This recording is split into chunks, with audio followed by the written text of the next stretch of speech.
안녕하세요. 국시와 밥씨의 웹툰 식탁입니다. 와.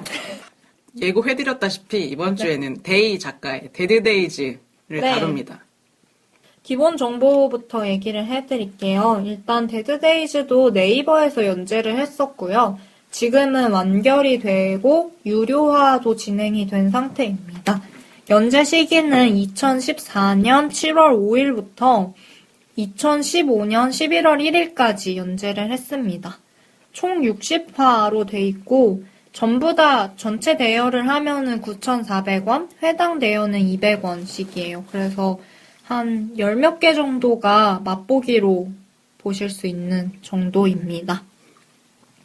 60화를 잠깐 소개를 해드리면은 본편은 45화로 되어 있거든요. 본판가 그 좀비들이 창궐하는 그 세계가 45화고 중간에 데드데이즈 제로라고 해서 극중 인물 중에 빈도라는 애의 어떤 과거사 같은 게 펼쳐지는 부분이 14화에 걸쳐서 진행이 된 상태입니다. 그래서 총 60화가 돼 있죠. 데이 작가 소개도 해주세요. 소개할 게 네. 사실 많이 없겠지만. 데이 작가 같은 경우에는 이 데드데이즈가 데뷔작이어서 그리고 2015년 11월이면 완결된 지 그렇게 오래 지나진 않았잖아요. 지금 네. 한 3달 정도 지난 것 같은데 3달 더 됐나? 안 10일, 됐죠. 12일? 이렇게? 지금 거의 1월 말이니까 아니지 거의 3달이 채워가는 거죠. 11월 1일에 완결됐으니까 1일에? 그래서 10일, 12일 이렇게 치면 3달 정도밖에 안 된 건데 이게 데뷔작이다 보니까 별로 작가 정보가 이렇게 검색해봐도 나오지 않더라고요. 아직 유명한 작가도 아니고 해서 네, 별게 없습니다. 정보가. 그렇지만 작품을 통해서 작가에 대해서 많이 알 수 있었기 때문에 이따가 그거를 저희가 실컷 나는 얘기해볼 생각입니다. 후기를 그렇게 길게 쓰는 작가 처음 봤어. 후기가 정말 백과사전처럼 데드데이즈 백과사전처럼 써놔가지고 예, 정말 말이 많은 작가구나. 하고 싶은 말이 굉장히 많은 작가. 후기가 너무 많아서 후기에 목차가 있어요. 맞아. 그래서 색인이 90분 몇 있어가지고 편이에요. 맨 마지막 편. 근데 마지막 화랑 후기가 묶여 있어가지고 200원 내야 돼요. 엄청 길겠네. 예. 한참 내려가야 돼요. 그게 그 책에 보통 목차, 색인 이런 게 있으면은 그 쪽수만 쫙 펼쳐서 볼 수 있잖아요. 근데 웹툰은 그게 없잖아요. 그 내려야지. 기능이. 어쨌든 내려가야 되는 거예요. 색깔 표시가 돼 있다지만 어쨌든 계속 내려가야 되는 참 힘든 데드데이즈 후기였어요. 첫 번째 차는 작화입니다. 네. 딱 찐빵 씨가 옆에서 딱 처음 보고 나서 그림 첫마디가 진짜 그거였죠. 그림 잘 그렸다. 그림은 진짜 잘 그립니다. 그림 잘 그려요. 저는 이게 작화 퀄리티 자체만 놓고 봤을 때는 네이버 사상 최고인 것 같아요. 그 정도야? 네. 그 정도까지는 아닌 것 같은데? 잘 그리는 분들 꽤 있지 않아요? 네이버에? 누구? 화려한 작가 좀 있었는데 그림체? 막 뒤에 배경도 다 되게 화려하게 하고 그 호랑이 형님 그 호랑이 작가도 형님 작가도 그림 잘 엄청 잘 그려요. 그리고 그래도 좀 꽤 있어요. 그래도 그림 잘 그리는 작가들 다음에 비하면 네이버는 좀 없긴 한데 다음에 이제 잘 그리는 다음이 작가가 많지. 엄청 많고 근데 아무튼 진짜 잘 그린다. 잘 그리긴 잘 그리죠. 배경 같은 것도 워낙 열심히 그려가지고 작화를 화려하게 잘 쓰는 작가인 것 같긴 해요. 색감도 되게 많이 나오잖아요. 색깔 자체도. 그리고 자기 그림에 좀 자부심이 있어요. 그러잖아요. 이 작가 그림은 PC로 한 번 더 보면 좋아. 이런 걸 자기가 써놔요. 이분 엄청나셔. 보면 정말 약간 대단하셔. 나르시시스트예요. 신인의 패기? 그리고 데뷔작이라는 점이 조금 더 놀라운 것도 있는 것 같아요. 확실히 그림을 잘 그린다. 작화가 정말 눈에 띌 정도로 잘 그린다는 건 확실히 있는 것 같아요. 그리고 분량도 진짜 많고. 분량도 하나. 많고 정말 열심히 하는 사람이구나. 이 작업량이 감당이 되나 싶을 정도로 많이 그리니까. 그리고 작화의 특징 중에 하나가 인물들을 되게 노안으로 그려요. 되게 잘 그리는 분들 중에 이런 분들이 있어. 그 왜 한 작가 있잖아요. 네. 상중하. 지금 요새 상중하는 정말 애기 그리고 난리 났었거든요. 애기가 너무 성인의 얼굴을 하고 있어서 주름을 표현해서 그런가 봐. 아니 그냥 모르겠어. 몸은 조그만데 맞아. 얼굴이 너무 다 컸잖아요. 그럴 때 근데 한 작가도 잘 그리잖아요, 그림. 잘 그리죠. 잘 그리는데 좀 노안이 대체로 노안이니까.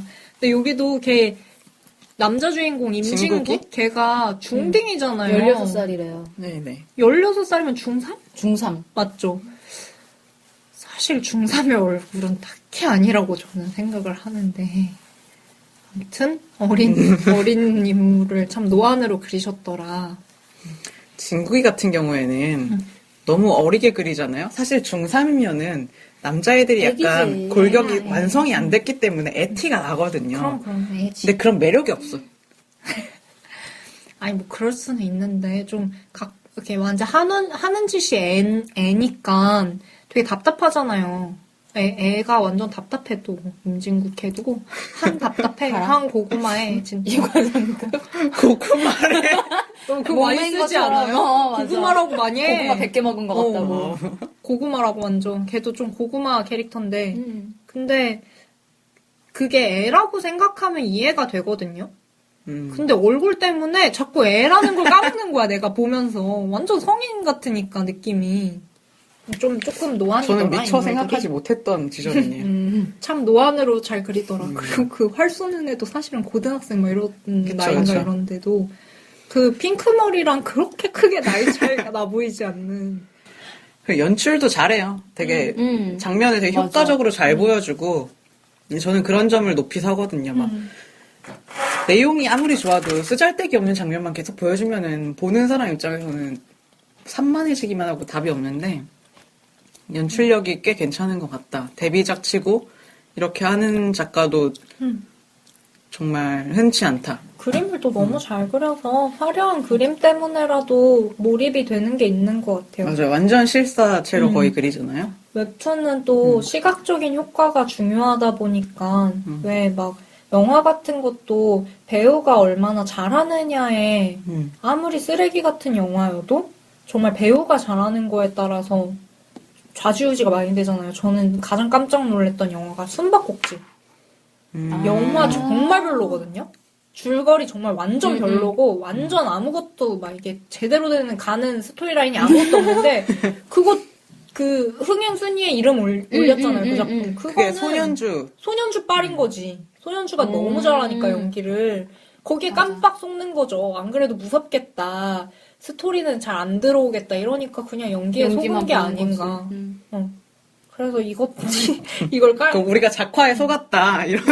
전 약간 살짝 처음 봤을 땐 좀 속았던 것 같아요, 작화에. 왜냐면 저도 진짜 깜짝 놀랐거든요. 좀 왜냐면은 별로더라고. 우리가 뭐 이말년이 못 그린다 이건 아니에요. 근데 이말년 같은 작가들도 있는 그런데 배경 묘사까지 다 완벽하게 그려져 진짜. 있고 왜냐면 웹툰은 완자도 있지 않습니까? 배경을 거의 내가 맘먹을 수 있을 것 같아. 맞아. 이건 뭐지? 그러니까 웹툰이 정말 문턱이 낮구나, 그림에 있어서는. 그치. 근데 그런 지점도 있어요. 작화를 잘한다가 진짜 그림을 무작정 똑같이 현실처럼 잘 그리느냐 아니면 내용과 어울리는 그림을 그리느냐 이런 것도 맞아. 생각해볼 만한 지점인 것 같아요. 네. 근데 완자는 그냥 못 그리는 게 완자는 그냥 못 그리는 거고요. 저 맞아. 그거 쉴드 불가고요. 그건 그냥 데드데이즈는 무작정 그림만 잘 그렸다기보다는 내용이랑도 잘 어우러졌기 때문에 작화 전체적으로 퀄리티가 좋다. 이런 생각이 드는 거예요. 네, 작화가 참 화려하고 잘 어울렸던 것 같아요. 그 좀비물의 어떤 특유의 느낌 좀 질척질척하고 이런 질감 표현까지도 어떻게 보면은 했던 거니까 작화로 뭐 꽤 잘 그린 것 같다는 생각이 들더라고요. 그림은 정말 잘 그려요. 그래서 그것만으로도 볼거리가 됐던 것 같아요. 맞습니다. 그러면 두 번째 찬. 네. 두 번째 찬은 좀비예요. 네. 하이브는 벌레였잖아요. 여긴 좀비입니다. 네, 이런 소재들을 얘기를 안 할 수가 없겠죠. 그렇죠. 그래서 뭐 일반적으로 좀비라는 존재에 대해서 슬슬 얘기를 해볼까 해요. 그래요. 좀비 요새 인기가 많잖아요. 이 그쵸. 좀비라는 소재가. 맞아. 그래서 뭐 그 국씨가 또 좀비물 팬이거든요. 좀비물 그렇죠. 어찌나 좋아하는지. 저는 약간 그 좀비물의 팬이라기보다는 그 포스트 아포칼립스라고 하는 재난 후의 상황을 다루는 장르를 다 좋아하는 거거든요. 그래서 이 재난편 이거 만화를 볼 때 되게 즐거웠어요. 그런 걸 좋아하기 때문에.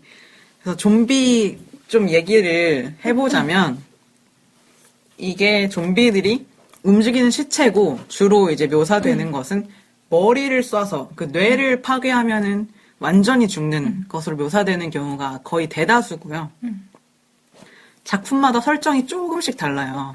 그래서 뭐 물려서 감염된다, 아니면 피가 묻으면 감염된다, 아니면 기생충으로 감염된다, 아니면 분노 바이러스다. 뭐 아니면 어쩌다 원래 우리가 어떤 요인에 의해서 전부 다 감염돼 있었는데 죽으면 발병한다. 뭐 이런 식으로 설정은 전부 다릅니다.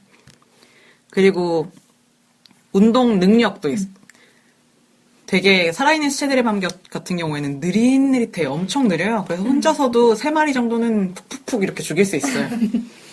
근데 뭐 28일 후 뭐 월드워 Z 이런 거 같은 경우에 좀비들이 엄청 빨라요. 저걸 어떻게 이기지? 이런 것도 있고 정말 다 다양해요. 모든 설정이 다 다르고 실제 하지 않는 거잖아요, 사실은. 실제 할 수도 있지만 실제 하지 않는 거다 보니까 감독 마음, 창작자 마음대로 설정이 됩니다.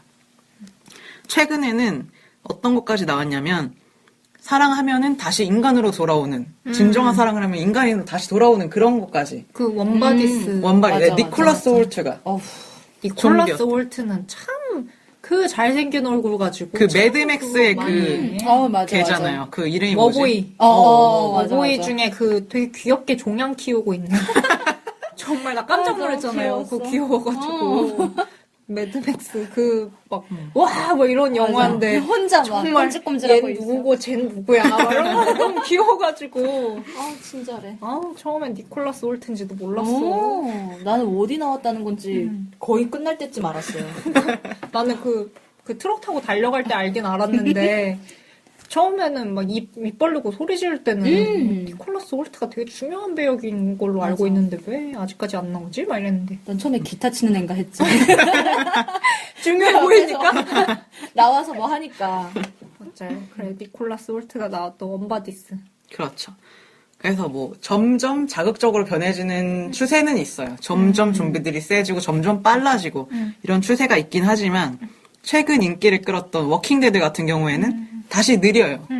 느려가지고 수가 많다 뿐이지 대처는 충분히 가능한 뭐 이런 것도 있기 때문에 정확히 어떤 뚜렷한 경향이라기보다는 정말 마음이다. 이런 그런 상태입니다. 그래서 뭐 유명한 좀비 작품들을 좀 예로 들어보자면 영화 같은 경우에는 살아있는 시체들의 밤, 그리고 소설 원작으로 해서 영화로 나왔던 나는 전설이다. 그리고 새벽의 저주, 이건 새벽의 황당한 저주 이런 코미디 버전도 있고요. 뭐 28일 후 28주 이 시리즈도 있고요. 게임에서 영화가 됐던 레지던트 이블, 그리고 세계대전 Z라는 소설을 원작으로 해서 했던 월드워 Z, 그리고 좀비 코미디인 좀비랜드, 뭐 원바디스, 만화에서 드라마가 된 워킹데드, 그리고 게임에도 뭐 데드 스페이스, 폴아웃 이런 좀비를 소재로 하는 게임들이 있습니다. 그러니까 죽은 것들이 살아나서 그런 언데드류 맞아. 이런 게임들이. 바이오 해저드도 그렇지 않았나요? 그렇죠. 바이오 해저드가 그건 생물학적으로 뭔가 이렇게 돼가지고 다 이렇게 됐다 이런 설정이죠. 근데 이게 좀비물 이 자체가 이렇게 될 수 있었던 거는 솔직히 생각을 해보세요. 살아있는 사람을 그렇게 마구잡이로 막 죽이는 그런 영화면은 사람들이 거부감을 가져요. 물론 고어물 뭐 이런 걸 좋아하는 사람도 있겠지만 대체적으로 불쾌하잖아요. 얼마나 그 사람이 죽는다 이거에 대해서. 근데 좀비물은 시체예요. 시체고 나를 냅두면 나를 공격하는 존재. 나를 감염시킬 수 있는 존재. 그러니까 나는 저걸 죽이는 것이 정당방위. 이러다 보니까 그 약간 통쾌함? 저거를 이미 죽어있기 때문에 양심 가책도 없고 이런 상태에서 좀비를 마구마구 사냥하고 이런 거를 좋아하는 분들이 꽤 있죠. 좀비물만 좋아하는 분들 사이에서는 좀비가 더 세고 이런데 인간이 그걸 막 죽이는 뭐 이런 거를 바라는 분들이 있는데 그거를 다 뒤집어 엎은 게 데드데이즈의 좀비예요. 네, 데드데이즈 좀비는 되게 독특한 점이 있죠, 또. 작가 본인도 굉장히 그걸 후기에서 예. 어필을 정말. 뭔데요? 후기에 써놨습니다. 내 좀비는 그래서. 다르다 뭐 내 이런 거? 좀비는 다르다 차이점 코너가 있어요, 네. 후기에. 그래서 제가 표까지 아주 만들어가지고. 읽어드릴게요. 멋들어지게. 네.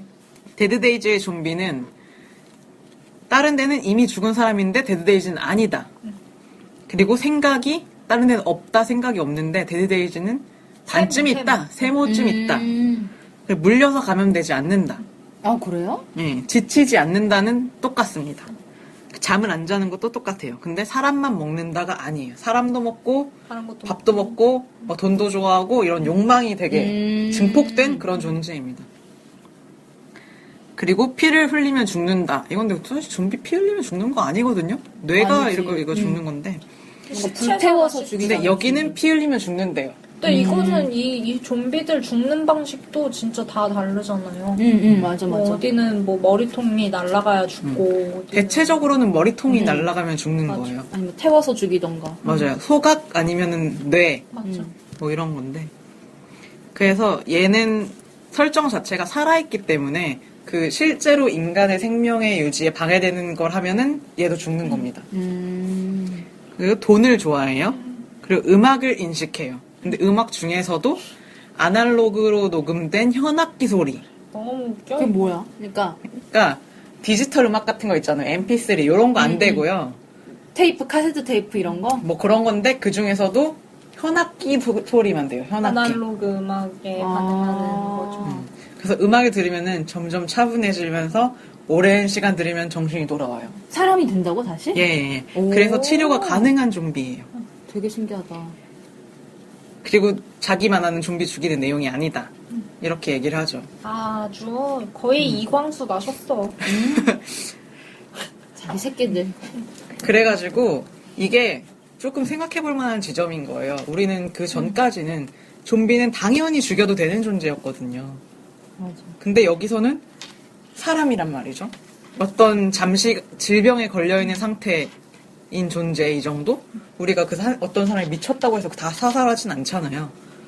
그런 거라서 좀비를 과연 죽여도 되는가? 이거에 대해서 저는 되게 좀 혼란을 겪었어요. 우리가 만약에 실제로 좀비 사태를 맞았다. 근데 우리가 상상하는 좀비는 대부분의 매체에서 접한 것이 이미 죽은 사람. 그래서 저거 내 가족이어도 눈물을 머금고 죽여야 되는 그런 게 당연한 것으로 인식이 되어 있잖아요. 근데 실제로는 진짜 데드데이즈의 좀비 같은 좀비가 있을 수 있다는 거죠. 그러니까 이게 좀비물 같은 경우에는 전염에 대한 공포 이거를 분석하는 글은 저는 몇 편을 봤거든요. 그리고 현대 사회 자체가 전염에 대한 공포가 굉장히 심한 사회다. 메르스만 봐도. 뭐 동성애 소득 같은 있고. 경우에도 동성애자를 혐오하는 그것은 그거 안에는 제네로 인한 감염. 그러니까 동성애 에이즈 뭐 이런 거요? 뭐 에이즈뿐만 아니라 동성애자와 같이 있으면 동성애자가 된다 식의 그거는 너무 그런 코드 있잖아요. 무식한 거 아닌가? 그 근데 TV에서 그거에 엄마들이 막 대한 그랬잖아. 무분별한 그런 공포 있잖아요. 그게 사람들로 하여금 굉장히 무분별한 행동을 하게 한다는 거죠. 실제로 호모포비아 같은 이것도 맞아. 그런 식의 감염 코드로 설명을 많이 하거든요. 그리고 타자에 대한 배척 있잖아요. 외국인에 대한 배척, 뭐 백인이 흑인을 이렇게 하는 것도 다 나와는 다른 것에 대해서 왜 그렇게 우린 무서워하나 이거에 감염에 대한 두려움, 나와 다른 거와 내가 접촉했을 경우에 감염이 된다. 이거에 대한 두려움 같은 거에서 뭐 오는 그런 공포들 그런 거를 얘기를 많이 하는데 좀비도 사실은 내가 저렇게 되면 어떡하지? 이게 굉장히 크잖아요. 그래서 저렇게 안 되려고 아둥바둥 하는 거잖아. 좀비가 그쵸. 안 되려고. 사실 보면 나는 좀 영화 같은 거 봐도 좀비가 막 창궐해. 그냥 물리고 그냥 좀비 되는 게 편할 것 같아. 어떻게 보면. 그러니까 어차피 죽을 바에는 자포자기하게 아싸리 되는 거. 빨리 물리는 게 낫지. 그래. 맞아. 뭘 저렇게까지 그러니까 막 그렇잖아요. 근데 이런 어떤 전염, 그거의 확산 이런 거를 막 저지하려고 하고 그런 거가 그 키워드인 것 같은데 요 데드데이즈도 그거에 대한 어떻게 보면 비이성적인 공포잖아요. 좀비가 그쵸. 창궐했다. 뭔가 이상하다. 침 흘리고 사람 문다. 이걸 가지고 밑도 끝도 없이 알아보지도 않고 사람을 무니까 쟤네한테 전염되지 않을 거야 이러고 다 쏴 죽이는 거잖아. 너 그쵸. 물렸어 이러면서 쏴 죽이고 좀비 되는지 안 되는지 관찰도 안 하고 그쵸. 그걸 이제 비판하는 것도 있더라고요. 또 그래서, 그걸 또 친절하게 또 다 써줬어. 그걸 후기 아주 자세하게. 자세하게. 아우, 작가가 설명충이네. 그쵸, 그쵸. 그쵸. 어우 사이다네 사이다야. 스피드웨건. 내 작품을 정말. 설명하지. 뭐 이런 느낌. 너희들은 내 작품을 볼 필요 없이 후기만 봐도 돼. 약간 이런 느낌이에요. 아무튼 그래서 저는 근데 고민이 많았어요. 저는 항상 사람이 많은데 가면은 여기서 좀비 사태가 일어나면 어떻게 하지? 약간 이런 걸 상상하는 편이거든요. 근데 이거를 보고서 그러면 죽이면 안 되잖아. 약간 이런 생각이 든 거예요. 그리고 실제로 군대 같은데 좀비 대응 매뉴얼 같은 게 있대요. 네, 정말? 네. 그런 통제 불능의 그런 상황. 상황에서 어떻게 대처를 할 것이며, 그러니까 미리미리 준비를 해놔야 만약에 좀비가 있을지 없을지 몰라도 만약에 일어났을 때 그거 작전대로 수행을 할 수가 있으니까. 그런데 걔네들이 아마 그거를 공격해서 죽이는 걸로 돼 있을 것 같은 거예요. 사살을 하겠죠. 그렇겠지. 그래서 도대체 윤리적으로 어떻게 하는 것이 옳은 것인가 이런 약간 패닉에 빠졌죠. 이걸 보고서. 약간 우리나라 역사에서도 그 계엄령 내리고 공비 때려잡은 거 비슷한 거잖아요. 그치. 너 공비지 사살. 발견 즉시 사살. 그게 그 민간인 얼마나 많이 죽었습니까 그 과정에서. 이것도 뭐 좀비 이것도 계엄령 하고 너 좀비지 이러고 죽이면 뭐 답 없는 거죠. 그러고서 또 시일이 많이 지나서 사회가 다시 정신을 차리고 우리가 그때 한 짓은 대체 뭐였을까. 그때 그 공포와 어떤 광기로 마비돼서 그때 다시 좀비가 창궐하면은 이렇게 되지 않을까요? 비슷한 흐름으로 가지 않을까요? 초반에는? 아무도 이성을 차릴 수 없는 상황이 될 것 같아요. 그쵸. 그러니까 막 달려들어서 사람 물고 이러면 누구라도 나부터 이성이 살아야지. 날아간다고. 그럼 군인들 총 쏘게 돼 있고 일단 그리고 내가 감염되든 안 되든 물어뜯기면은 아프잖아요. 피가 맞아. 나잖아요. 그리고 죽잖아요. 얘들 쉬기는 하니까. 그러니까 그게 너무 무서운 거죠. 그러고서 나도 저런 존재가 되면 어떡하나. 그 보는 사람 입장에서는 그렇게 되면은 정말 쏴 죽이고 쏴 죽이고. 데이 작가가 이제 이거를 하면서 그 설명하는 과정에서 우리가 너무 그렇게 감염되고 뭐 이렇게 완전 이런 좀비물만 봐왔다. 그러니까 치유를 하는 그런 작품들이 좀 나와줘야 된다. 그래서 갈등과 경쟁의 시대에서 치유와 상생의 시대로 넘어가야 한다. 이런 거대한 메시지를 주는 얼마 안 있으면 대통령 선거. 그러니까. 시정 연설문 쓰시겠는데? 정말로. 그런 거였거든요. 그래서 저는 그래서 지금 생각하는 걸로는 좀비에 대한 개념 자체를 잘못 잡았다. 그런 생각이에요. 왜냐면 좀비라는 설정은 시체를 살리는 거예요. 시체예요. 그거 자체 이미 죽은 상태. 약간 강시처럼 또. 그러니까 설정 자체는 이미 죽은 것인데 이 설정을 바꿔버리니까 이건 좀비가 아닌 다른 것. 그러니까 얘네를 좀비라고 부르면 안 된다. 예, 좀비라고 부르면 안 되지 않을까. 이건 새로운 질병.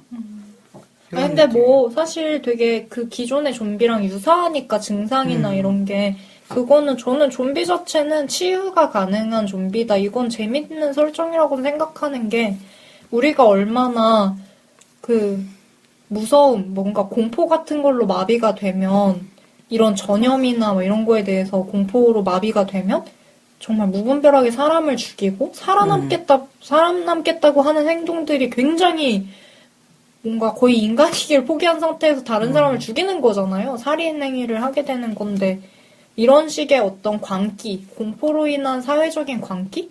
전염에 대한 어떤 공포 이런 거를 중심으로 다루면 더 재밌지 않았을까는 생각이 좀 드는데 그렇죠. 그렇습니다. 여기서 이제 슬슬 다음 찬으로 넘어가 볼까 해요. 네. 좀 연결되는 부분이 있는데 세 번째 찬의 제목은 아라떼이입니다. 아라떼이. 그게 뭐야? 알았대. 데이 작가잖아요. 네. 근데 너무 설명해줘가지고 알았대. 이제 설명 안 그만하라고. 해줘, 제발. 물론 다 후기에 가 있어서 후기를 안 보면 되는 거지만 아니, 후기를 안 보지 않아도 그래도 작품 내에 메시지가 굉장히 하고 말이 싶은 많네, 말이 이 사람이. 되게 많은 작가예요. 아니 너무 이 작가 분명히 계몽주의자인데 이 작가 작품 곳곳에 그런 메시지를 너무 집어넣으려고 하다 보니까 좀 어거지 쓰는 게 있지 않았나. 저 되게 맞아요.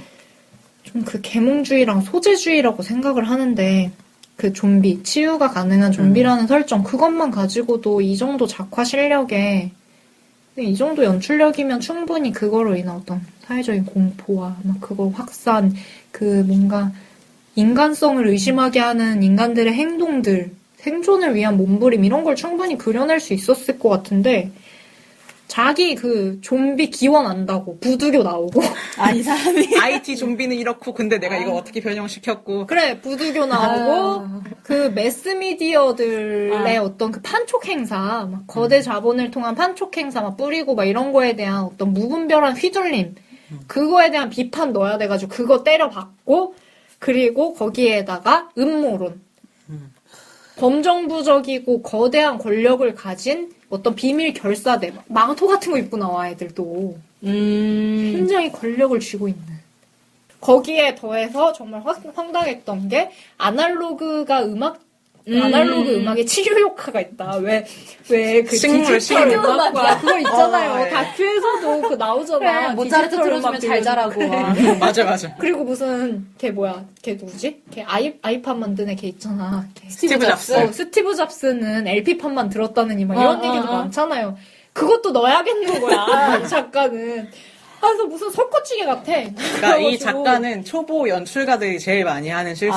이것도 하고 싶고 한 저것도 작품에 하고 싶고. 모든 이야기 다 때려박는 거야. 다 때려박아가지고 처음에는 정말 몰입도 좋고 정말 괜찮은 상황이잖아요. 초반에 집이라는 가장 친숙한 공간에서 가장 그쵸. 친숙했던 엄마라는 사람이 좀비로 타자화되는 그 상황 설정과 거기서 벗어나지 못하는 소년. 이 설정 자체도 너무 좋은데 근데 사실 알고 보니 치유가 가능한 좀비였다. 엄마 죽거든요. 어쨌든. 다행이다. 너무 무서워. 엄마 죽었다니까 다행이래. 아니, 너무 무서워, 이거 진짜. 빨리 거기- 다 죽었으면 좋겠어. 아니 이런 설정은 너무 좋잖아요. 네네네. 결국에 엄마를 죽는데 엄마가 그거에서 오는 이 아이가 겪게 될 죄책감이라든지 치유가 가능했다면 그거에서 더 나왔을 텐데 그거 마무리하는 것도 겁나게 교훈적인 게 산 사람은 살아야지 식의 교훈을 줘. 코난 보는 줄 알았어. 그 명탐정 코난이 항상 죽은 사람은 이걸 바라지 않았을 거예요. 이렇게 하면서 거민이 반성의 눈물을 주르륵 흘리고 이렇게 해결되잖아요. 마지막에도 이 소년이 엄마가 치유가 가능한 거였는데 그러면 나 때문에 엄마가 죽은 게 아닌가 이런 죄책감에 잠깐 시달려요. 아주 잠깐. 아주 한 2컷 정도? 근데 할아버지랑 괜찮아. 할아버지랑 네 잘못이 무슨 아니야. 형사가 막 이런 식이야. 너가 그때 선택을 막 살아남기로 선택을 했다면 그때 한순간이 아니고 앞으로도 계속 이렇게 살아남기 위한 그런 것 아니냐 말면서 잘 살아야 된다 이런 식으로 기왕 이렇게 된 거 잘 살아라. 나 무슨 구디런팅에서 그 로빈 윌리엄스가 맷 데이먼 안고 네 잘못이 아니다 막 이런 게 있잖아요. 그래 그런 느낌이에요. 아, 근데 그건 실제로 걔 잘못이 아니었지만 그건 맞아. 그렇지만 그래도 그렇게밖에 못 풀었나 싶기도 하고 그 너무 설정이 좋으니까 그게 아무튼 그리고 황당한 설정 또 있다. 신인류 등장 초능력을 쓰는 애가 마지막에 나오거든요. 뭐야. 그 빈도 딸 있잖아요. 네. 빈도 아니, 딸이 그거는 실험에 의해서 그거잖아요. 근데 되게 웃긴 게 그 빈도 딸이 무슨 나비 같은 걸 보내. 약간 초현실주의로 가고 거기서 뭐야. 갑자기 나비 노랑 나비가 날아다니면서 노랑나비 무슨 아니, 노란 나비가 날아다니면서 음. 막 그 좀비 그 세계로 인해서 상처받은 사람들을 어루만져줘 한 명씩. 이렇게. 괜찮아요, 막 이러면서. 자기만 다 알고 있는 듯한 태도를 취하는 그런 작가인데 계몽주의자라니까. 형님이 알려줄게. 네 진짜 따라와. 그런 거예요. 얘가 그거는 정확히 얘가 써놓은 거를 내가 적어온 건데요. 먹고 살기는 힘들고 현실을 갑갑하게 느끼는 삶에 지쳐있는 사람들에게 공포를 불어넣고 자신들의 세상으로 끌어들입니다. 좀비 영화를 좋아하는 사람들의 특성과 매우 흡사합니다. 이게 무슨 얘기냐면은 좀비가 대중매체에 확산되는 이유를 자기 나름대로 분석한 거예요. 그리고 음모론이 매스미디어를 통해서 나오는, 음모론이 이렇게 있는데 현실은 나는 괜찮으니까 이런 식으로 안도감을 준다. 이런 뭔가 정치적 음모론을 본인이 제시를 하고 있어요. 그 좀비 영화를 좋아하는 사람은 다 이런 성향을 가지고 있다. 뭐야. 그래서 너희들은 그런 걸 기대했겠지만 난 이런 걸 하지 않는다. 이런 식으로 한 건데 무슨 좀비 영화 좋아하는 사람들이 다 자기 손 안에 있는 것처럼 말을 하는 거죠. 아니, 그렇게 대중매체에서 이런 거 좋아한다고 다 그렇게 생각하는 그쵸. 건 아니니까, 분명히. 나는 좀비물을 너무 과대평가하는 거 아닌가? 이런 생각을 하는 거예요. 저는 일종의 오락물이라고 생각하거든요. 그치. 이게 무슨 대중매체를 통해서 공포감을 준 다음에 현실은 괜찮으니까 우리 이렇게 살자, 이렇게 이런 식으로 만들려는 무슨 영화 음모론, 마치 그거 뭐야, 괴벨스가 하던 그런 영화 선전, 그런 전략이라기보다는 그냥 좀비물이 나름의 통쾌함이 있고 스릴 있잖아요? 그러니까 나오는 거죠. 이거를 무슨 우리를 선동하려고 한다는 등, 먹고 살기 힘드니까 이런 거를 본다는 등, 뭐 아예 틀린 말은 아니지만 매도한다. 나는 좀비 영화 좋아하는데 그런 거 별로 신경 안 쓰거든요. 뭐, 좀비물의 어떤 대중적 효과가 이렇게 각박한 삶에 대해서 뭐 도피 같은 걸 하게 한다, 이런 식의 논의겠죠. 그래서 그 다음에 이어지는 말이 이거예요. 걱정도 되지만 좀비물 이런 걸 보면서 한편으로는 그러한 세상을 한 번쯤 상상하게 하니까요. 그리고 이 사실을 안 자신은 마치 세상의 비밀을 다 안 것 같은 기분과 세상이 정말 그렇게 되면 나는 살 수 있다는 자신감이 생겨나기도 합니다. 이걸 보고 무슨 생각을 했는 줄 알아요? 데이 작가, 당신이 자기가 세상을 다 비밀을 아는 것처럼 행동하고 있습니다. 이런 생각이 드는 거예요. 아니, 그 작가가 이거 들었으면 좋겠다. 그러니까 좀비물 보면은 보는 사람마다 다 느낌이 다를 거고 그럴 텐데 요것만 봐서는 작가가 좀 혼동하고 있는 것 같다는 생각이 드는 게, 분명히 좀비물이 사회적으로 그런 효과를 가질 수는 있을 것 같아요. 그쵸. 그러니까 그게 틀린 말은 아니에요. 분명히 대중문화라든지 어떤 문화들에 대해서 이런 문화들이 대중을 마비시킨다. 대중으로 하여금 비판적인 사고를 못하게 하고 현실에서 도피하게 하고 위안처만을 제공할 뿐이다. 이런 걸 비판하는 것들은 굉장히 많았잖아요. 네네. 그런 식의 논의는 굉장히 많은데, 물론 좀비물도 그 중에 하나일 수도 있는데, 지금은 뭔가 그거 플러스 좀비를 본 어떤 관객들 개개인의 어떤 반응까지도 섞어 쓴 것 같아서. 그쵸. 근데 개개인의 반응은 정말 다 천차만별일 수 있고, 사회적 효과는 또 따로 논의해야 되는 거고 하잖아요. 저는 좀비물 별로 좋아하지도 않지만, 보면은 왜 저렇게 피곤하게 살까? 그쵸. 난 차라리 그냥 물리거나 맞아. 그만 살거나 둘 중에 하나 하고 싶다. 난 약간 이런 입장이거든요. 근데 저도 좀비물을 보면은 좀비물 봤으니까 내가 다 해낼 수 있을 것 같은데 난 살아남을 수 이런 있을 거라는 생각을 해본 적이 없어. 해본 적이 없어요. 근데 저도. 빨리 그냥 고통 없이 가는 게 낫지. 맞아. 아니면은 내가 도대체 며칠이나 버틸 수 있을까? 저런 세상에서 이런 걸 생각하는 편인데. 나는 며칠 버티는 것도 스트레스야. 어차피 죽을 것 같은데 왜 그걸 아등바등 버텨야 되냐고. 맞아. 좀비가 돼서 나쁜 게 그닥 없어 보여, 영화를 보면. 왜냐면 뇌가 마비돼 있고 자각이 없고 자기가 싫은데 눈물 흘리면서 시체 뜯는 거 아니잖아. 맞아. 좋아서 그러고 있는 거잖아. 자각이 없어지니까. 그래서 이미 죽은 거니까 나는. 그냥 그렇게 살고 말지, 뭘 굳이 살겠다고. 아무튼 그렇게 말을 한 다음에 우리는 자신이 아는 것을 다른 사람에게 전달하고 싶어하는 심리가 있습니다. 왜냐하면 그것이 세상을 살아가는데 유익하고 도움이 될 것이라고 생각이 들며 남들이 모르는 것을 자신은 알고 있다는 우월감을 느끼게 해주기 때문입니다. 이걸 보면서 데이 작가, 당신이 우월감을 느끼고 있는 것 같습니다. 왜냐면은 우리한테 설파하고 싶은 게 너무 많거든요. 이러면 안 된다, 저러면 안 된다, 공짜에 속지 말아라. 그러면서 자기가 참고로 했던 모든 레퍼런스들을 막 이렇게 줘요. 맞아요. 그걸 보고서 자기가 우월감을 갖고 있는 것 같아요. 약간 그 권위에 있는 출처에 있다 해서 그거가 맞는 사실이니까 너희도 이걸 알아야 된다. 우리한테 이렇게 말을 하는 것 같아요. 그렇게 엄청 많이 보지도 않았더만, 그 출처 보니까. 출처 보면은 그거 우리나라 거예요, 거의. 그것이 알고 싶다, 뭐 이런 거. 영화도 뭐 몇 편 본 거 써놓기는 했어도 그렇게까지 엄청 압도적으로 많이 봤다 이런 느낌은 아니었는데. 그래서 웃긴 게 또 거기서 인터넷이 끊기면은 우리는 아는 게 없습니다. 그런 공짜 정보에 속지 마십시오. 이런 얘기를 하면서 네이버 지식인 교주야? 네이버 검색창 같은 걸 그려놓고 데이 작가는 뭘 알고 있나? 근데 답변창에 위험하다는 것을 알기 때문에 이야기하고 싶었습니다. 그러니까 자기가 말했던 모든 모순과 딱 정확히 일치하지 않습니까? 우월감을 느끼면서 그거를 설파하고 싶어하는 것. 계몽주의자라니까요. 그 계몽주의 작품들도 막 보면은 계몽주의 소설 이런 거 보면은 소설 막 진행이 되다가 마지막에 갑자기 막 설교 같은 거 하잖아요. 맞아. 우린 이렇게 살아야 됩니다. 여러분 근면성실합시다. 막 우리가 항상 18세기 푸르게 이럴 때. 그러니까 막 우린 배워야 됩니다. 배우는 게 힘입니다. 막 이런 식의. 그렇죠. 뭐 틀린 말은 아니죠. 우리가 공짜 정보에 속으면 안 되는 건 맞아요. 그러면은 그거를 제어하는 건 맞아요. 그걸 왜 좀비물에서 왜 그걸 그리냐고. 아니 뭐 좀비물로 그릴 수도 있어요. 근데 그게 우리가 이런 거를 해서 같이 나아갑시다. 이런 공동체 의식이라기보다는 탑다운 방식으로 너네 깔보고 있잖아요. 우리를. 계몽. 말 그대로 그쵸. 정말 계몽. 너희의 무지몽매함을 내가 깨워줄게. 너희 요렇게 생각했지? 요거 아니야. 요거를 보여주기 위해서 빈도라는 캐릭터가 이용당하고 있습니다. 빈도라는 게 처음에 얘 나쁜 사람 아니야, 나쁜 이거. 사람이죠. 걔는 사실 사연이 있어.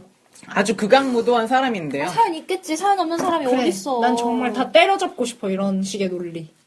얘가 근데 얘는 마치 좀 또라이인데 얘도? 그러니까 얘를 보여주면서 나중에 사연이 막 구구절절해요. 그래서 밝혀진 맞아. 다음에 악인이 되는 걸 선택할 수밖에 없는 개인. 뭐 이런 식으로 얘기하는데 중간에 아주 나쁜 년이 하나 더 나옵니다. 핑크색 머리가 약간 몸 팔아서 남자 등쳐먹고 이용해 먹는 그런 캐릭터인데 그래서 걔는 어떻게 됐냐 사람들이. 핑크 그러니까 머리 그 여자가? Q&A에서 어떻게 됐냐 하니까 당연히 죽어 마땅하기 때문에 죽었다. 그러면은 걔는 사연이 없습니까? 있지. 사연 없는 사람이 어딨냐고. 그 진짜 웃긴 게 그 빈도가 정말 저는 그런 식의 논리를 별로 안 좋아하는데 빈도가 사이코패스처럼 나오잖아요. 인간성을 거의 상실한 사람으로 나오는데 어릴 적에 사연이 있어. 어릴 적에 매 맞고 걷고 그가 걔는 한마디로 그 작품 내에서는 자기가 원해서 그러는 게 아니고 그럴 수밖에 없어서 그런 행동을 하는 거라는 사회가 그렇게 거야. 만들었다. 근데 이런 그러면은 걔가 한 나쁜 행동들은 나쁜 행동이 아니게 돼? 그러니까 되게 웃긴 거죠. 그러니까 개인이 어떤 일을 저질렀으면은 아무리 그 개인한테 사정이 있고 사연이 있어도 그 개인이 아니라 나쁜 일이잖아. 그쵸. 근데 여기서는 너무 정당화를 시켜주는 거야. 제로편이 사실 그거잖아요. 제로편이 그 빈도의 옛날 얘기거든요. 과거 이야기? 그쵸. 근데 10몇 화를 거기에 할애해서 왜 이 인물은 악인이 될 수밖에 없었는가를 얘기해요. 그 굳이 좀비물의 흐름에 그 얘기가 끼어 들어간단 말이죠. 근데 그러니까 뭐 이야기에서 그럴 수 있어요. 빈도라는 인물이 이런 아픈 과거를 통해서 악인이 될 수 있죠. 그런 사람이 얼마나 많아요? 근데 나머지 인물들도 다 사연이 있을 텐데 나머지는 굉장히 평면적인 인물이에요. 그 주인공은 항상 착해요. 여기도 할배가 나오는데 여기도 약간 할배가 좀 멋있는 캐릭터인데 할배는 항상 착해. 맞아. 그리고 나머지 인간 군상들은 다 대중으로 묘사되는 사람들은 다 무비판적이고 자기 무지몽매한 욕심만 채우고 막 이런 게 나오죠. 되게 막 사고방식이 무서운 것 같아요. 이 작가 좀. 그러니까 좀 뭐 아니면 도식이 많은 것 같아서 얜 착한 놈이면 착한 놈. 나쁜 놈이면 나쁜 놈. 사실 사연 있는 나쁜 놈은 착한 놈 편인 거지. 그치. 욕을 못하지, 나중에는. 그리고 마지막에 그 굉장히 불만스러웠던 게 빈도가 노랑나비를 만나면서 치유를 받고 용서받는 것도 아니고 마치 기억을 그냥 되찾는 그런 게 있죠. 근데 되게 웃긴 게 그러면서 자기 딸을 되게 그리워하거든요. 근데 전혀 자기가 저질렀던 악행에 대해서는 아무것도 괴로워하지 않아. 반성을 하지 않는다. 자기가 했던 그 수많은 나쁜 짓들에 대해서 괴로워한다기보단 딸에 대한 괴로움 뭐 이런 것만 있고 그러니까 그게 되게 웃기더라고요. 그러면서 마지막에는 이 캐릭터를 되게 이 인물을 긍정을 해준단 말이죠. 그 나비를 통해서 작품에서 보면 나비가 이렇게 그 빈도를 마치 감싸주는 것처럼 그 나비가 딸의 분신 같은 거거든요. 피해자예요, 피해자. 이렇게 해주는 게 너무 걔 때문에 죽은 사람이 몇인데 멀쩡한 살아있는 여자도 걔 때문에 죽는단 말이에요, 초반에. 그쵸, 그쵸. 걔가 그 설정이 되게 특이한데, 이 어떤 골든버드라는 그런 세계 약간 그런 거 있잖아요. 그 뭐라 하지? 그 납치 집단 문양 같은 이름. 거? 프리메이슨. 그러니까 프리메이슨 같은 집단이 거기에 나와요, 만화에도. 그 세계 자본의 반 이상을 움직일 수 있는 그런 집단. 네. 걔네들이 자기들 나름의 목적은 좋아요. 그러니까 지구에 사람이 너무 많다. 그래서 자원을 너무 낭비하고 하니까 질서를 만들어야 돼서 인간 청소를 하자 원래 이렇게 됐었는데 그거보다 더 좋은 게 인간을 좀비로 만들어서 노예를 부리면은 좋다. 이렇게 해가지고 그 좀비를 컨트롤할 수 있는 뭐 송과체 이렇게 하는 거를 빈도를 통해서 빈도 딸을 그걸로 만들려고 해요. 조정하는. 영웅벌 같은 처음에는 거. 네. 빈도를 그렇게 그런 인물로 만든 거죠. 좀비를 다 조종할 수 있는 어떤 사람으로. 그래서 빈도가 그거의 피해자로 나와요. 그런 과정에. 그래서 그거의 부작용으로 발정나. 욕망이 색광증, 많아지는 거지. 색광증이 걸려요. 그래가지고 여자를 막 그 만화 초반에도 막 여자 막 그러면서 맞아. 그 때문에 죽은 사람들이 있어요. 한 명이 죽거든요. 그러니까 되게 좀 그런 게 욕망이 있을 수 있죠. 그 작품에서 근데 욕망에 어쩔 수 없이 욕망이 생긴다 이거랑 욕망을 실현한다는 굉장히 다른 거잖아요. 다른 거지. 그러니까 이 인물은 욕망에 이렇게 노예가 될 수도 있죠. 그 뭐 부작용으로 욕망에 사로잡히게 되고 할 수도 있지만 문제가 되는 게 그 빈도라는 개인이 그 욕망을 느꼈을 때 아, 내가 이런 욕망이 들지만 이거를 제어해야지라는 거는 아무것도 등장하지 않거든요. 그거에서 나오는 갈등 이런 것도 없어. 없지. 난 얘를 어떻게 해보고 싶으니까 얘를 어떻게 할 거야, 야. 정말로. 근데 그게 만약에 다른 애들은 의식이 없는 상태거든요. 예. 그 나머지 좀비들은 그래서 약간 돈 보면 정신을 못 차리고 그게 돼요. 왜냐면 의식이 없어서. 근데 빈도는 의식이 있거든요. 의식이 있는데 자기가 너무 욕망에 사로잡혀 있는 거야. 근데 욕망에 사로잡힌 건 사로잡힌 거고 그걸 실현하는 건 다른 거잖아요. 그러니까 되게 개인적으로는 되게 기분이 나쁘더라고요. 아니 그러면 색욕을 느끼면 정욕을 느끼면 무조건 그걸 해소해야 돼? 그건 아니잖아요. 자기가 욕망을 느꼈어. 근데 상대가 원하지 않으면 자기가 제어해야 되는 게 맞잖아. 그런 고민은 아무것도 하지 않고 나중에 정당화만 시켜주니까 얘의 욕망은 사실 얘가 원하는 욕망이 아니야 이건 거니까 좀 황당하잖아요.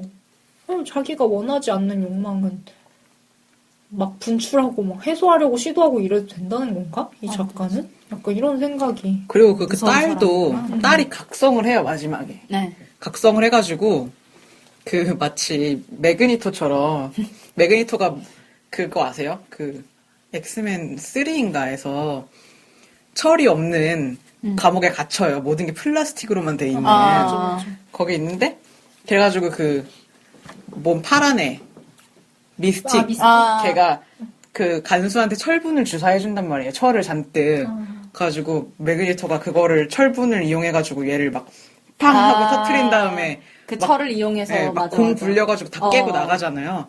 그런 것처럼 몸에 있는 막 수분을 막 위로 올려요. 좀. 딸이 자기 몸에 있는 수분. 아니 사람의 사람 분노에 사로잡혀서 지 아빠가 그렇게 된 거를 다 알고 걔가 신인류거든. 모든 걸 다 알고 통제할 모든 걸 수 있는 모든 제어할 수 좀비를 있는 통제할 수 있는 그래서 막 절대자의 피가 천장으로 솟아서 막 이렇게 막 분출되고 다 죽여요. 다 나쁜 놈들 다 죽이고 아. 그 뭔가 신인류 절대자의 그 포지션에서 나비를 보내갖고 다 치유해 아버지를 또 용서하고. 아버지를 보듬어주고 이제 쉬세요 막 약간 이런 느낌으로 그리고 그 할아버지랑 대화해. 할아버지는 혀가 잘려서 그 말을 못하는 마음으로만으로 대화할 수 있어. 텔레파시로 그래 나는 좀 그러니까 모든 뭐 사건을 되게 쉽게 그냥 해결을 하네. 그 사람이 그런 주제의식을 갖는 것 자체에는 생각을 그렇게 할 수 있다 이건데 자기 작품 자체에서도 모순되는 점을 많이 발견할 수 있는데 이게 좀 불만인 거죠. 저는 그 빈도 캐릭터 때문에 좀 마음에 안 들어가지고 좀 그 데드데이즈 결말 나고 네. 정주행 처음 했을 때도 너무 좀 그런 거예요. 그 빈도 때문에. 너무 기분이 좀 안 좋은 거예요. 왜 이렇게 악인을 정당화시켜줄까 싶어서 그게 가장 마음에 껄끄러웠는데 다시 정주행하면서는 이 소재주의? 뭐 이렇게 다 때려박았어. 이 사람은 약간 이런 생각에 또 좀. 중간에 막 그런 것도 나와요. 그 라벨 D라는 음료수가 그 감염 원인이에요. 그래서 걔네 막대한 자금력으로 그걸 공짜로 막 뿌려요. 공짜로 막 뿌리니까 사람들이 아유 물값도 비싸네 잘됐다 이러면서 그걸 막 마시는 거야. 그래서 라벨 D 콘서트 뭐 이런 걸 하는데 옆에서 웬 아저씨가 멜로디언을 막 하고 있어요. 공연을. 멜로디언으로 공연을 하고 있는데 그 보안 요원 같은 사람이 아저씨 여기서 이런 거 하면 안 된다고 그래서 어차피 저거 하면은 소리에 들리지도 않는다고 잠깐만 한다고 하니까 장난해? 뭐 내가 이렇게 막 좋은 말로 하니까 막 이렇게 하면서 발로 차버린단 말이야 그거를. 그리고 유명 피아니스트가 한쪽에서 막 공연을. 콘서트를 하고 있어. 사람들이 열광하고 있어. 이걸 보면서 그런 게 생각나는 거죠. 우리 수능이나 뭐 이런 거 볼 때 국어 지문에서 다음 중 연관이 없는 문장을 고르시오. 멜로디언 아저씨. 그러니까 이게 그 작품 전체적인 주제하고 화등 상관이 없는 거를 그런 거 되게 많아요. 비판하고 그런 싶은 게 네. 너무 많은 그런 거지. 게 곳곳에 박혀 있어. 하고 싶은 말이 너무 너희는 많아. 잘못됐다가 너무 많아. 이것도 잘못됐고 저것도 잘못됐고 근데 그걸 한 작품에 때려 박으니 산으로 가시. 디지털 음악 잘못됐고 좀비 다 때려잡는 거 잘못됐고 분명히 사회가 되게 비판받을 것들이 많잖아요. 비판받을 사람도 많고 행태도 많고 사회 구조도 굉장히 문제가 많은데 이건 문제고 저건 문제다라고 지적하는 걸 넘어서서 약간 그 계몽주의자들은 좀 절대자의 입장에서 본다고 해야 되나? 내가 올바른 방향을 알고 있어가 깔려 있고, 그러니까 여기 대희 작가도 후기를 보면 조금씩 알 수 있듯이 이런 건 문제야. 그 밑면에는 나는 뭐가 옳고 뭐가 그른지 알고 있어가 깔려 있잖아요. 근데 이거는 안 변하는 것 같아요. 그러니까 저는 뭐 섣불리 속단을 하기가 어렵기는 한데 그리고 작가에 대해서 잘 모르니까 이게 좀 지레짐작이 될 수도 있지만 나는 올바른 게 뭔지 알고 있어. 이거는 사람이 갖고 있다면 잘 안 변할 거라고 생각해서 다음 작품에도 이야기 자체도 달라지고 이야기를 하는 방식도 달라질 수 있고 지금처럼 이렇게 한 곳에 많은 걸 때려박지 않을 수도 있지만 기본적으로는 내가 너희들을 교화해줄게 로 작품에 접근하는 건 항상 있지 않겠나 이렇게는 생각을 해요. 그래서 그렇죠. 자기가 아는 게 있으면 갑자기 올바르고 유익한 게 있으면 자기가 너희에게 뭘 봐. 알려줄게. 그걸 이제 작품에 나오는 거야. 뭘 책을 갑자기 읽었어. 약간 좀 자기보다 똑똑한 사람의 책을 좀 읽어야 되지 않을까. 차라리 그럴 거면 자기가 좀 깨질 수 있게 자기 세계가. 그러고 나면은 이제 업그레이드된 계몽주의자가 있겠죠. 내가 이것까지 알았으니까 너희가 배우자 이렇게. 사범대 출신인가? 근데 뭔가를 비판하고 가르치는 것 자체는 나쁘지 않은 것 같아요. 근데 그쵸. 그거를 표현하는 방식이 너무 뭔가 직접적이거나 너무 교화적이거나 진짜 잘 가르치는 사람들은 뭔가 이렇게 돌려서 말하잖아요. 그런 그걸 거를 공감하게끔 하는 게 아니라 주입하려고 하니까. 그러니까 그런 거를 좀 더 그러니까 난 그게 너무 배웠으면. 싫어. 내가 옳은 거야. 응. 그게 너무 그런 태도는 별로인 것 같아요. 그러니까 나는 틀리지 않아. 뭔가 이런 태도가 막 자꾸 보이니까 작품에서 거부감이 좀. 꼰대 마인드죠. 다음 작품을 한번 봐야 될 것 같아요. 다음은 어떤 작품으로 돌아올지. 근데 데뷔작이니까. 검은 판타스틱 시리즈 뭐 이런 식으로 해가지고 그런 류의 작품을 쭉 할 것 같긴 하더라고요. 맞아요. 그 시리즈로 나온 거였다고 하니까. 근데 알고 보니까 시리즈가 다 교화 일색인 거 아니야, 혹시? 요번엔 좀비로 교화. 다음번엔 뭐. 다른 로맨스로 걸로. 교화. 로맨스로 교화. 남자친구가 막 가르쳐주는 거지, 옆에서. 이러면 안 돼. 잘 말괄량이 길들이기처럼.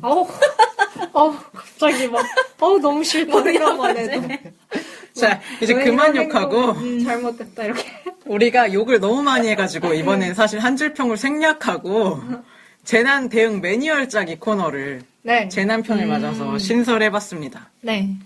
그 데드데이즈는 저희가 너무 지금 혹평을 막 해버려가지고. 근데 분명히 정말 장점이 있어요. 맞아요. 맞아요. 작화가 좋고 초반 몰입도가 진짜 상당합니다. 그러니까 더 아쉽다는 거죠. 초반에 그런 좋은 설정들을 많이 가지고 있는데 왜 그걸 끌고 나가지 않고 괜히 이상한 거 저상한 거 덧붙여가지고 그걸 후기에서 다 설명을 하느냐. 욕심이 생각하면. 났겠지. 욕심이 났겠지. 초반 걸 쭉 밀고 나간 다음에 그냥 작품으로 말했으면 될 거를 초반에 그 좋은 설정에 다 알고 있는 거 다 때려 박아가지고 누더기. 정말.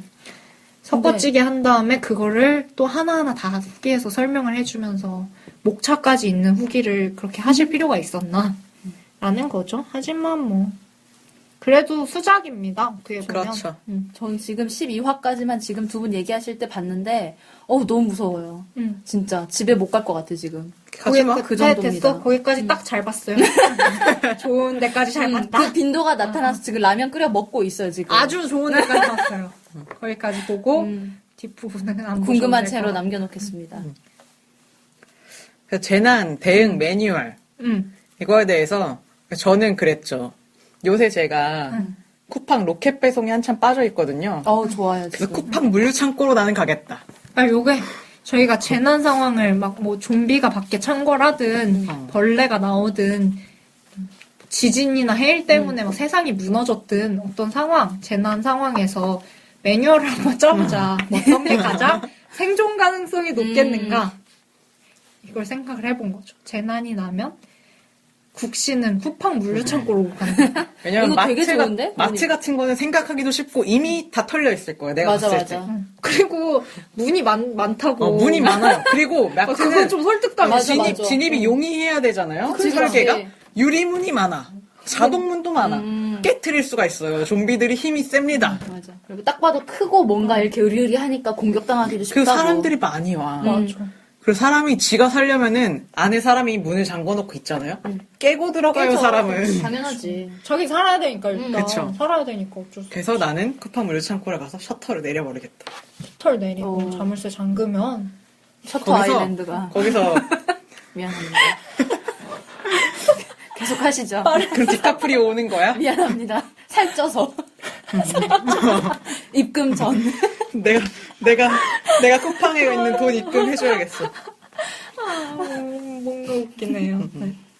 그리고 무기를 뭐를 할지 생각을 해보래요, 밥씨가. 저는 근데 제가 FPS 게임 같은 거를 해봐도 총을 더럽게 못 쏩니다, 제가. 맞추질 못하겠어요. 그 당황하잖아요? 그럼 난 조준이 안 돼요. 그치. 그래서 손 떨리지. 어떤 철 갑옷 같은 건데 가시가 이렇게 있는 거야. 이렇게 뒤집어 쓰면은 애들이 다가왔다가 푹 하고 찔려서 죽는 거죠. 고슴도치야? 예. 예. 그런 어. 거. 그런 거를 미리 개발해둬야겠어요. 정말 미리 정말 개발할 것 같아요. 오늘 집에 가서 이제 설계도 그리시고. 철 모아서 요새 3D 프린터로 인쇄를 하는 거죠. 정말 그렇습니다. 저는 뭐 사실 재난 상황이 벌어지면 저는 그렇게 삶에 대한 욕심이 별로 없을 것 같아요. 그냥 또 닥치면 살고 싶다니까. 맞아. 모르겠어. 그냥 너무 힘들 것 같아서 포기하고 싶을 것 같은데 어쨌든 매뉴얼이니까 저는 근데 혼자서는 못 살 것 같아요. 그러니까 굳이 저는 지금도 살면서 내가 뭐 무슨 노벨상 받을 거 아니고 대통령 될 거 아니고 역사에 이름 남길 거 아닌데 맞지.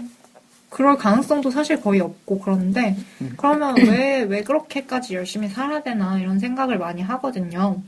그래서 저는 생각하는 게 그냥 살면서 그냥 다른 사람들이랑 막 얘기하고 뭔가 감정적인 교류나 이런 거에서 되게 뭔가 그런 걸 되게 좋아하거든요. 그런 거에 어떤 살아가는 의미가 있지 않나. 그리고 뭐 오글거리는 말로 하면 사랑하고 사랑받는 거? 거기에 어떤 인생의 의미가 있다. 이렇게 생각을 하는데. 요런 사람들이 주인공 캐릭터가 돼가지고 그치. 오지랖 떨면서 그렇죠. 그치. 아니, 저는 근데 만약 혼자 딱 외따로 떨어져 있다. 이러면은 별로 안 살고 싶을 것 같아요. 그래서. 근데 그래도 살아가야 한다면 가족을 만나러 가야 됩니다. 전 대전으로 가야 되고요. 그리고 성심당 앞에서 만나는 걸로. 성심당 앞에서 저랑 언니는 재난이 벌어졌다. 그러면 약속했던 것도 없지만 성심당 앞에서 만나게 될 것 같아요. 무한도전 텔레파시 특집처럼 가서 둘이 미치겠다. 그 생전 마지막 부추빵을 하나씩 한번 먹고 아니, 갔을 때 이미 없어. 없어. 어떻게 언니가 먼저 이렇게 해서 사재기 해놓으시겠지. 이렇게 어떻게 막 이렇게 왜 그 막 건물 무너진 거 잔해 틈으로 부추빵을 하나가 딱 있으면 나눠 먹는 그걸 거지. 둘이 이렇게 쪼해가지고 먹는 거죠. 그렇게 되지 않을까? 매뉴얼 없어요. 저는 이번 그냥 생도 즐거웠다. 그리고 부추빵이 식으면 좀 매워요. 대전을 그게. 갈 거야. 아, 그래? 맛있어. 향이 부추향이 확 나. 아, 먹고 싶다. 맛있어요. 부추빵. 그래서 생전에 마지막으로 부추빵 먹으러 대전 가는 걸로 저는. 괜찮네요. 네, 대전 가는 중에 이제 하라부를 만나면 망고땡. 그리고 죽어서는 빈도를 만나면 자살각. 자살각. 자살각. 대신에 빈도 한 새끼는 잡고 가는 걸로. 빈도 고새끼. 제가 만약 빈도를 만난다면 대전 가는 길에 빈도 죽이고 지옥 가겠습니다. 네, 빈도 죽이고 지옥 가겠습니다 지금. 빈도. 파티원을 좀 모집하면서 가야 될 텐데요. 대전까지는 가야 되니까 갈 길이 먼데. 하라부만 있으면. 아, 그리고 미국 같은 경우에 그 좀비물이 우리나라에서 많이 없는 경우, 그거가 뭐, 좀비라는 것 자체가 우리나라에 원래 들어온 지가 얼마 안 돼서도 있지만, 인구 밀도가 너무 높아서 진짜 한 번 나면 끝이에요. 맞아. 서울 미국은 같은 데 있어봐. 막 다 떨어져 있잖아요. 땅덩이가 넓으니까. 맞아. 하나 잡아먹고 다른 집 가는데 시간이 그래요. 걸린다고. 다른 하나 뭘 잡아먹고 호랑이 같아. 또 하나 주면 안 잡아먹지 약간 이런 느낌인데. 우리는 바로 옆집 가면 있고, 옆집 가면 있고, 옆집 가면 있고, 다 있잖아요. 정말. 답이 아파트 없어, 한번 답이 없어. 털리면 명동 이런 데 한 번 털리면 끝이죠. 뷔페지 뷔페. 고기 뷔페. 종류별로 다 먹을 수 고기 뷔페 그지? 에어른 할 거 없이. 어우. 진짜 그게 좀 한계인 것 같아요. 좀비물이 서울에서 나오기가 힘든 그런 거. 그치 끔찍하네. 인구 밀도가 워낙 높은 나라여서. 그 하이브도 서울 소각 하면은 진짜 땡이잖아요. 그래서 서울 소각을 못하는 상태로 막 지지부진하다 결국은 소각하는 맞아. 이런 걸로 나오니까. 우리나라는 인구 밀도가 워낙 높아서. 그 방금 전에 그래서 네이버 지도에다가 쿠팡 물류 창고로 쳐봤는데 안 나와. 그게 나오겠어요? 안 안 나오지. 그게 왜 나오겠어? 이럴 줄 알고 다 막아놓은 거 아닐까? 네, 쿠팡에 입사해가지고 어디 쿠팡맨 있는지 해요, 알아야겠습니다. 쿠팡맨 되면 알 수 있겠죠. 그 물류 창고가 지역마다 다 다를 텐데. 네, 있겠지. 어딜 가나? 뭐 광명 이런 데 있지 않을까요?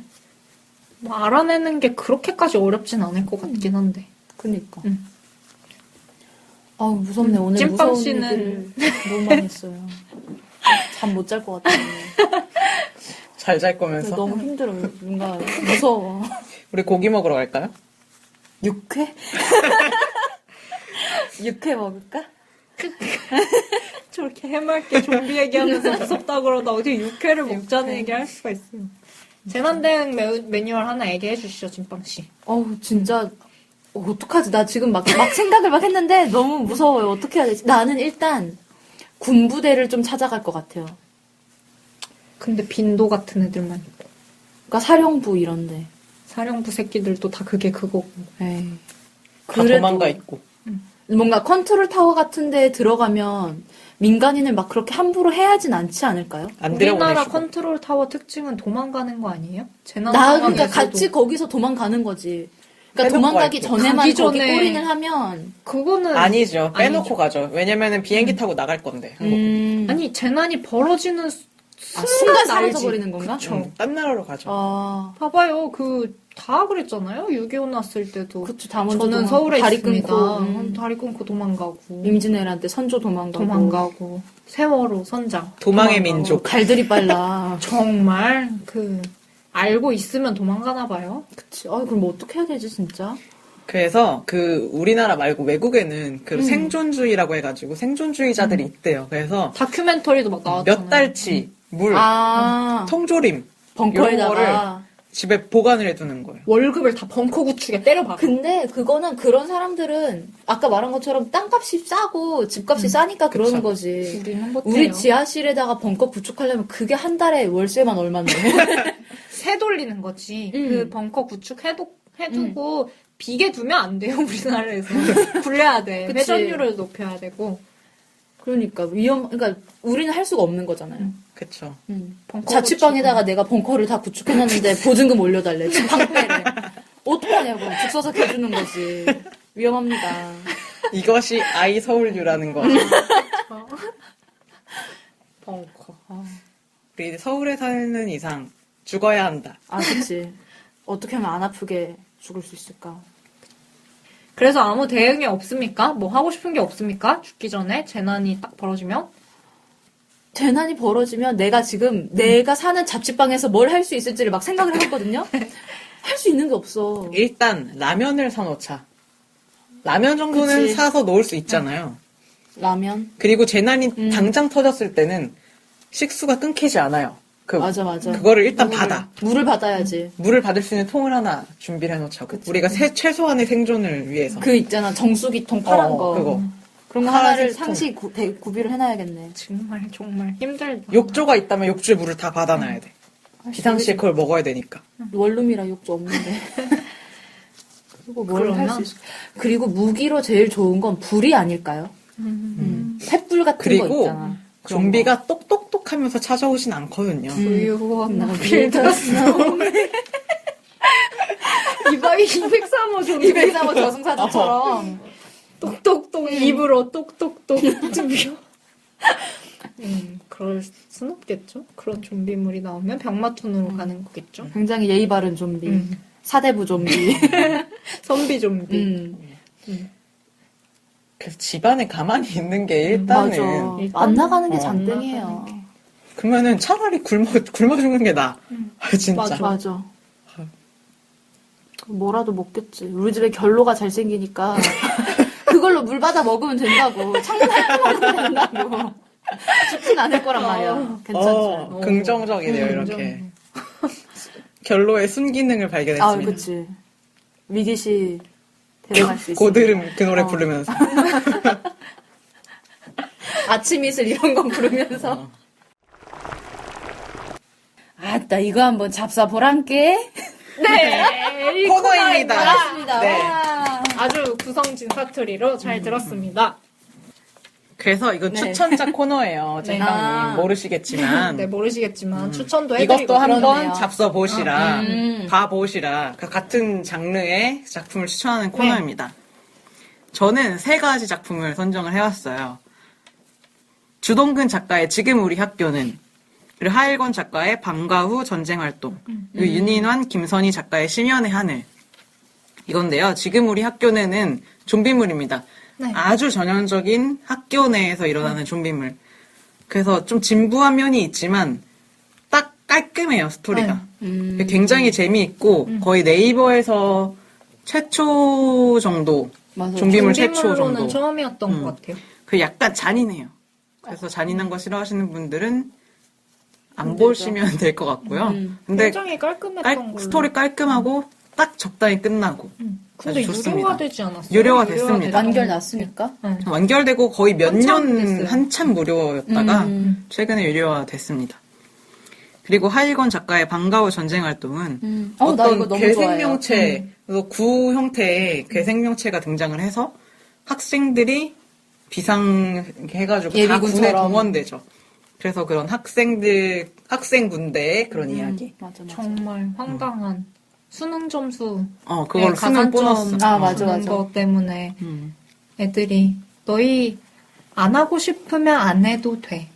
근데 참여하면 수능에 가산점 들어가. 안 할 바보가 어딨니? 없지. 라고 가서 목숨을 거는. 그쵸. 이 마치 정도가 될 목숨은 줄은 안전한 몰랐겠으니까. 것처럼 얘기를 하면서 그렇게 해서 아무도 책임져 주지 않죠, 아이들을.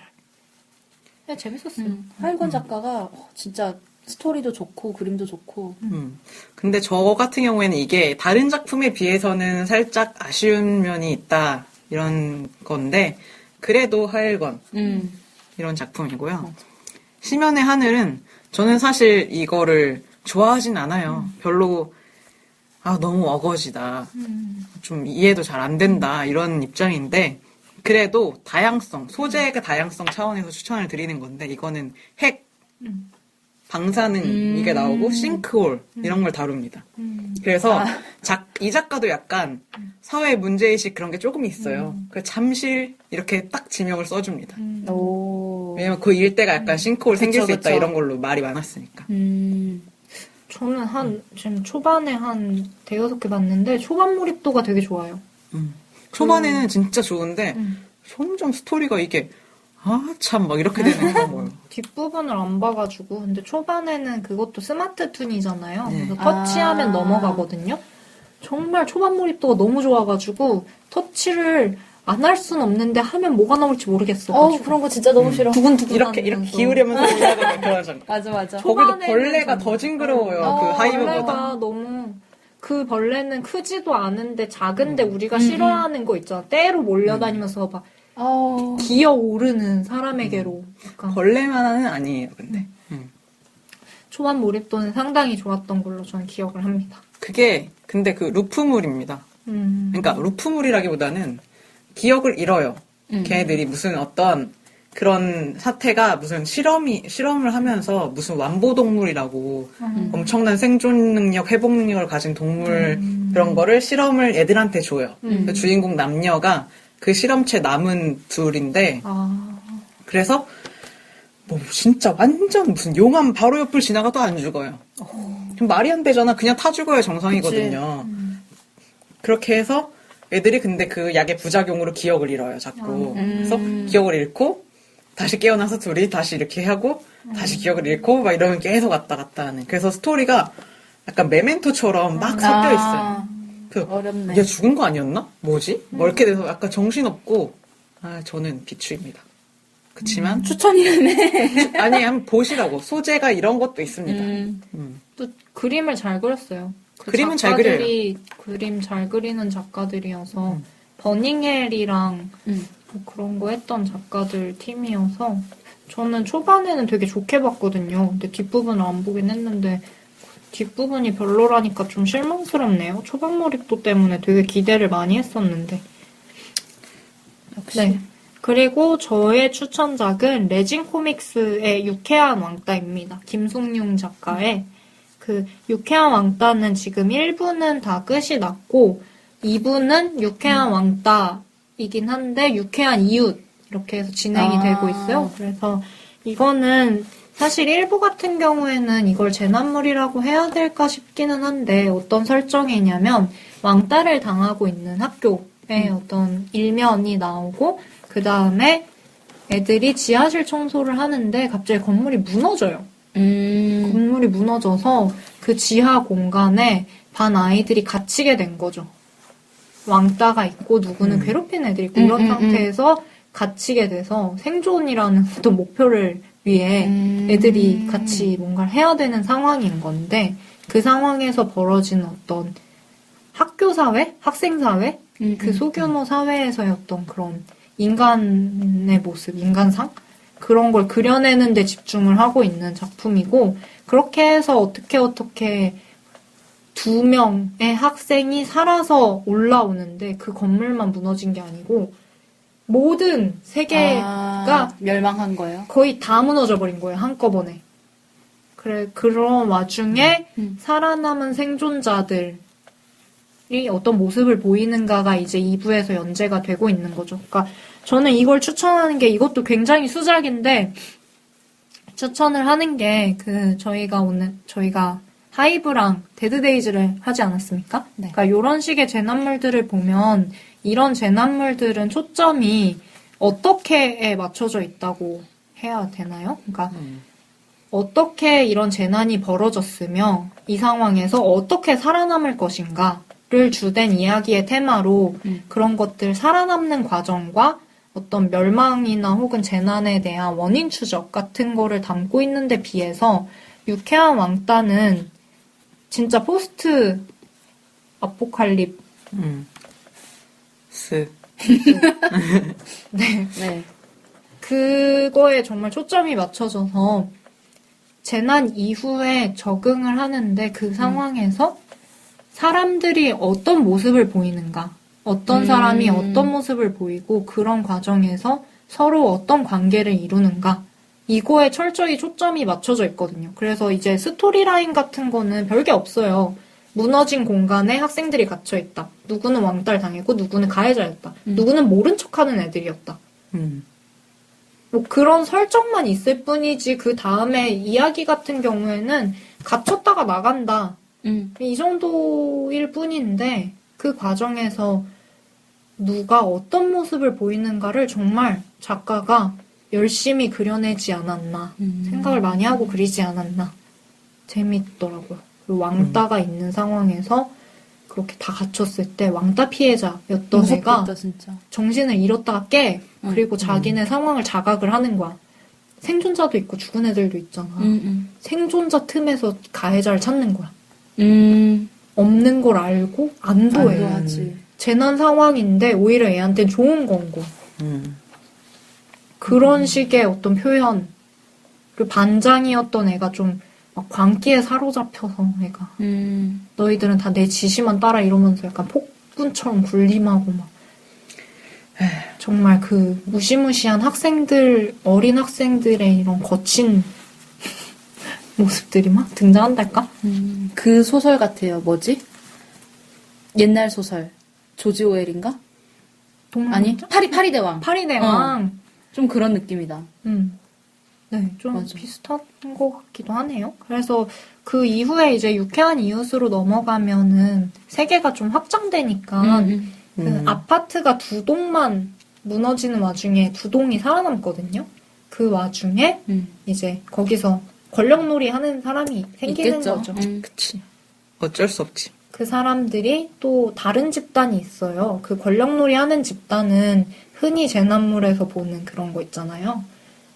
폭력적이고 나의 뺏고. 생존을 위해서 사람을 죽이고 다 뺏어오고 이런 식인데 한쪽은 평화롭게 살고자 하는 사람들이에요. 이런 재난 상황 속에서도 우리는 비둘기 잡아먹고 공원에 살거든요. 공원에서 어떻게든 텃밭 같은 걸 가꾸고 이런 식으로 살아남으려고 좀 인간답게 살아남으려고 노력하는 그 두 집단이 이제 부딪히게 됩니다. 그런 생각만 해도 식으로 세계가 답답하다. 확장되고 있는데 유쾌한 왕따 자체는 완결이 난 거니까 어떻게 보면 하나의 일부는 완결이 됐는데 그거 자체도 되게 재밌게 잘 써서 재밌을 것 같아요. 재난물의 어떤 묘미 중에 하나죠. 인간 군상을 그쵸. 그려내는 거. 정말 잘 그렸다라는 생각이 드는 작품이었어요. 이렇게 한 개를 추천해드리겠습니다. 저는 레진 코믹스 유쾌한 왕따. 네. 찐빵씨 같이 해보시니까 어떠세요? 저희가 이렇게 오랜 시간 동안 피토와 지금 저 목에서 약간 피만 나거든요. 그러니까 말을 엄청 많이 했어요, 지금. 네. 우리 거의 몇 시에 시작했지? 2시쯤에 시작을 2시에 해서 시작해서 지금 8시가 다 8시. 돼갑니다. 물론 중간중간 잠깐씩 쉬긴 했지만 그래도 거의 뭐 마라톤으로 어때요? 저희의 노고에 대해서 한번 설명을 해주세요. 이거는 네 다들 진짜 근데 준비를 엄청 많이 했어요. 저 지금 밥씨가 가져온 노트를 보고 있는데 무슨 강의 필기한 건지 알았어. 봐봐 여기 다 그러니까 대본도 다 여기도 짜있어. 대본 다 짜놓고 나는 그냥 와서 수다 떨고 끝나는 건지 알았거든요. 근데 두 분이 준비를 너무 많이 해오셔서 저는 옆에서 그냥 방청하는 정도였는데 재밌네요. 저희가 나름 열심히 준비를 하고 있다는 것을 이렇게 어필하고 있습니다. 이거 약간 대의식이지. 이렇게 아니지. 다 했잖아. 다 하고 개몽. 아니지. 개몽하려고 하진 않았잖아. 우리가 이렇게 열심히 하니까 너희도 열심히 들어. 이래야 대의식이지. 다 노트랑 펜 꺼내놓고 필기해. 다 적어. 필기하시죠. 이거 시험에 나온다 이런 거. 네. 네. 재밌네요. 아 감사합니다. 감사합니다. 오늘 찐빵 씨도 저희랑 같이 계속 하시느라. 고생하셨어요. 네. 옆에서 심심하셨을 텐데. 아니에요. 물론 제가- 게임 열심히 하시더라고요. 그러니까요. 그리고 데드데이즈를 제가 12화까지 보지 않았으니까. 그럼요. 그럼. 하이브도 다시 볼 생각입니다. 네. 너무 잔인한 게 나오지만 않으면. 징그럽죠. 하이분 잔인도. 잔인. 징그러운 거, 음. 진짜. 다음에, 뭐, 디즈니 특집 이런 거 할 때 불러주세요. 네, 하게 될지 맞습니다. 모르겠지만 디즈니 네네. 특집 하게 된다면 또 찐빵 씨를 초빙을 해보겠습니다. 네. 감사합니다. 감사합니다. 네. 아무튼 저희는 2월 웹툰 뉴스로 네. 다음 주에 돌아오도록 하겠습니다. 네. 감사합니다. 안녕!